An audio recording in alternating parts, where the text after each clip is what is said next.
So guys, good morning. At yun, medyo ano lang tayo ngayon. Tahimik lang tayo ngayon kasi narating pa lang kami galing Hong Kong. So, alauna na ng hapon. Oras na rin kami nakauwi. So, yung mga kasama natin is mga pagod, papahinga. So, kami na uman ni GMS nakatulog naman sa likod sa sakyan.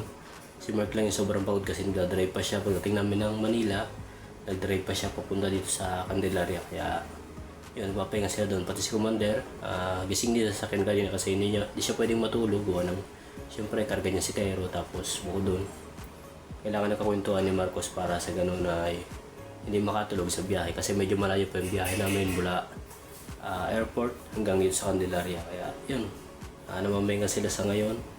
So, tayo naman dito, naginis lang ako ng kaunti muna kasi right namin ito medyo malikabok kasi alam niyo naman ilang araw kami nawala, so naglaglagan yung mga alikabok sa taas, kaya medyo nagpunas-punas muna ako itong kaunti para sa ganoon hindi naman masyadong in case na kumain kami malinis pa rin yung mga so dito ko lang muna inuna sa kusina. Yan, kusina ko na muna inuna, ano yung sa atin dyan. So, yan, hugas na tayo ng mga plato, yung mga ibang nandito na naiwan kasi nga nandiyan lang siya, nasa planggana siya. So, hinugasan ko gawa ng may alikabok din kaya kailangan lilisan. So, dito nakapag-lilis rin tayo dyan. So, yung sahig na lang, mamag ko na lang yung sahig. Next ko na yung sahig, tapos din yung CR. Ito rin yan siguro. Ito na tayo sa loob, pero baka mamaya yan. I-edit mo ng konti. So, yan. AGM, yan, tulog. Pagod. So, yan. Sobrang pagod din kasi talaga ng pero enjoy naman. Sobrang, alam nyo yun. Enjoy naman yung pagpunta namin kahit gano'n na sobrang pagod. Lakad doon, lakad dito. Tapos yung pa, naiwan pa kami ng flight. So, problema pa yun. Kaya, yun. Awa na dyan sa mga nakarating naman ng safe. So, salamat pa rin. Kasi dito tayo sa Candelaria, so balik mission tayo ulit, dating gawin. So salamat sa mga tao na kasama namin sa Hong Kong at sa Macau, yung mga kamag-anak ni Commander. Tapos yung mga viewers natin na naka-meet and greet natin dyan, salamat sa inyong lahat. At dun din sa mga viewers na at sa mga nagbigay ng mga pasalubong sa amin, maraming salamat po sa inyong lahat. Sa mga biyaya na, mga blessing na pati kami nadadamay sa binibigay niyo. So maraming salamat sa inyong lahat. Limutan ko na iba, hindi ko natanong yung mga pangalan, kaya yun. Siguro sa umaya, alalahanin ko, medyo lang tayo ngayon, may jet lag pa. So medyo pagod pa kaya hindi ko maalala sa akin. Mamaya alalahanin natin kung sino-sino yung mga yun na nakapagbigay sa atin ng kaunting biyaya. So maraming salamat sa inyong lahat na ibigay sa amin ng mga yun. Siyempre sa rin, salamat din sa yung nakabanding namin kayo. Sobrang saya na hindi naman namin kayo hindi naman namin gano'n, pero yun, ganun yung pagtanggap nyo sa amin. Parang pamilya nyo kami ito rin. So maraming salamat sa inyo lahat. At yun, sa mga tao din na nanlibre sa amin dyan at nag-tour sa amin. So, saka dun kay alimut ko lang pangalan niya, yun, nanlibre sa amin ng ticket sa Disneyland. Yun. Maraming salamat. Sobrang nag-enjoy po kami. Sobrang enjoy namin yun. First time namin lahat yun. So, kaya talagang sobrang appreciated namin yung pag-libre nyo ng ticket do sa Disneyland. So, yun. Salamat ng maraming salamat sa inyo. At yun, maglinis muna tayong konti para sa ganun maging maayos dito bago kumain mamaya. Nagpahinga muna sila konti. At mamaya pagising na siguro kakain kami. Nakapagluto naman kabili naman ng ulam. Nagbili na lang kami ng luto kasi wala nang tayo magluto at mga pagod nga. Nagbili na kami ng luto. So, yan, pagkagising nila kakain muna kami. So, tapusin ko muna itong ginagawa ko. At para makatulog din ako kahit kaunti. Siguro mga 2 hours, 2 oras okay na yun. Then, yung loob na malilinisan natin. So, sa ngayon, dito muna.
So yun guys, at medyo maliit lang naman itong kusina kaya hindi naman ganun ka tagal linisin. So yan, pumunta sa CR.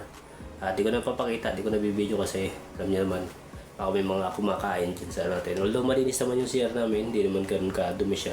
Kasi bago naman kami umalis, nilinis ko naman yan. So parang ano lang, ano yung ko lang siya kasi baka may mga alikabok na nalaglag. So kaunting punas lang, kaunting hugas lang. So yung ko lang ipakita kasi baka may mga kumakain tayo manonood. Kaya yun, continue sila natin itong vlog mamaya. So after ko maglinis, siguro i-jeep muna ako para may lakas din paglinis mamaya. So yun, continue lang natin mamaya. Kita-kits mamaya. So ayan guys, at dito na ulit tayo sa Pilipinas at back to mission ulit. Yan, nagbi-video kami dito kila Ate Ninya. So may abangan naman kayo kila Ate Ninya. At yun, paabutan natin yung mga dapat ipaabot doon. Yung pinabigay ng sponsor sa akin, pinabot sa akin kaya Ate Ninya na regalo niya. So abutan natin ng maayos. At natin lang si Marcos kasi kinakausap si Ate Lindy at may ano yata, may ano si Ate Ninya nakasali sa ano ng single parent. So yun, napakagandang balita nun. So kaya sinesete lang nila na maiayos yung matatanggap ni Ate Ninyang blessing sa government. So yan, at tapos na rin kami mag-vlog doon. At yun, natin lang kami si Marcos. Mamaya punta rin kami para sa ibang beneficiary naman. Subukan namin pumunta sa ibang beneficiary kila Nikki or kung sino pang madaanan na mas malapit. Para sa gano'n naman is maging productive yung araw natin ngayon kasi medyo matagal nga rin kami nakapag-relax doon sa ano. Although hindi naman relax kasi pagod talaga. Pero enjoy naman. So kumbaga yun yung ano na, kumbaga parang ano rin namin yun. Parang yung pinakapahinga namin na wala sa mission.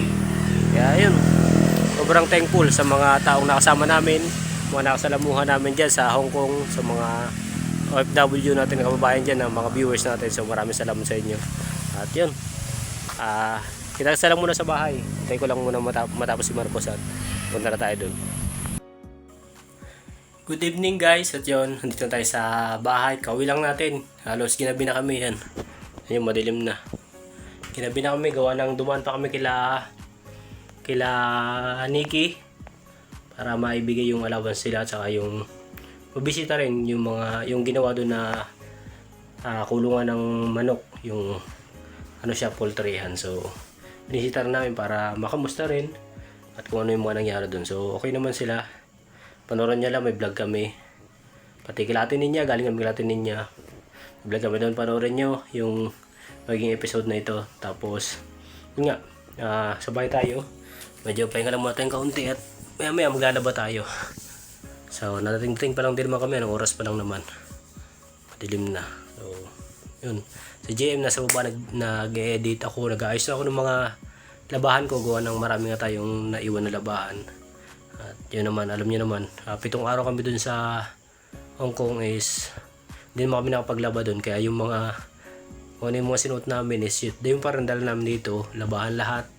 So kaya kailangan natin maglaba, gawa ng may lakad na naman kami ngayong mga susunod na araw. So abangan nyo na lang kung saan yun, at di pa yata nila ni-reveal kung saan yung magiging lakad namin. Kaya yun, lalabang muna tayo para sa ganun may magamit din tayo, mga damit tayo. At wala na talaga akong damit, gawa ng nadala ko nga doon. Tapos yung mga nandito naman is mga pang ano lang naman, pang bahay lang. Yung pang bahay meron ako, pero yung pag may lalabas tayo, mag-vlog tayo, wala na tayong pwedeng maisuot. Kaya kasi ako maglaban na rin ngayong gabi, at matutuyo naman yung kasi may dryer naman. Tapos saka nauna na rin ako at maglalaba din sila Marcos, sila ano. So, hindi kayo pwede magkasabay-sabay, wala kami sampayan, maliit lang yung ano dito, kaya kailangan may mauna maglaba.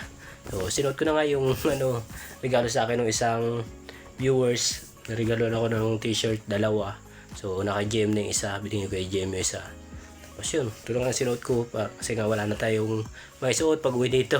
So nag-mission kami, wala akong damit. Mayroon man ako, ano man siya, kaso long sleeve. Pag uwi naman dito mainit, hindi naman siya marami, kaya ayoko naman mag long sleeve gawa ng mainit naman. So mabalasi lang tayo, kaya sabi ko gamitin ko na muna yung t-shirt na binigay sa akin. So para malabang ko pagka after ko suotin, bukas lalabang ko. So thank you pala sa nagbigay nito. Yan, bigyan tayo ng t-shirt, naka-JM yung isa. Bali, dalawa kasi yun. Tapos yung, siya rin yung nagbigay nung, ano kainin niya, nung regalo sa mga bata. So, abangan nyo, nasa vlog naman yan ni Marcos.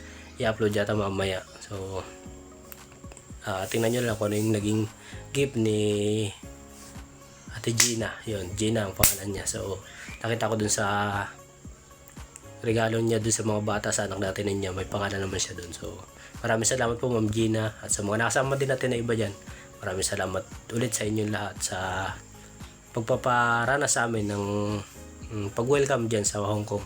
So, maraming salamat sa inyo. Sa taos puso nyo pag-welcome sa amin, mga nanlibre sa amin ng pagkain, nagbigay ng mga chocolates. So, maraming salamat sa inyo. At yun ang libre nga sa atin sa Enchanted. So, maraming salamat.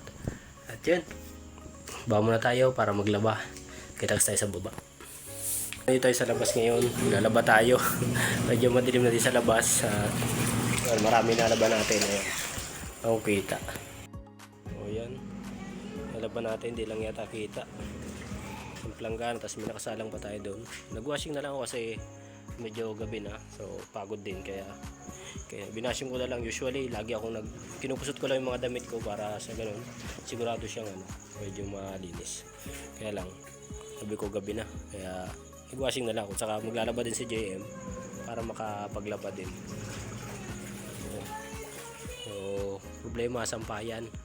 Gano'n pa naman sampayan pero wala na kung ano yung magiging Kasi galaba tayo. Tatapusin ko na muna itong labahan at kita-kits tayo mamaya ulit pagkatapos ko nito.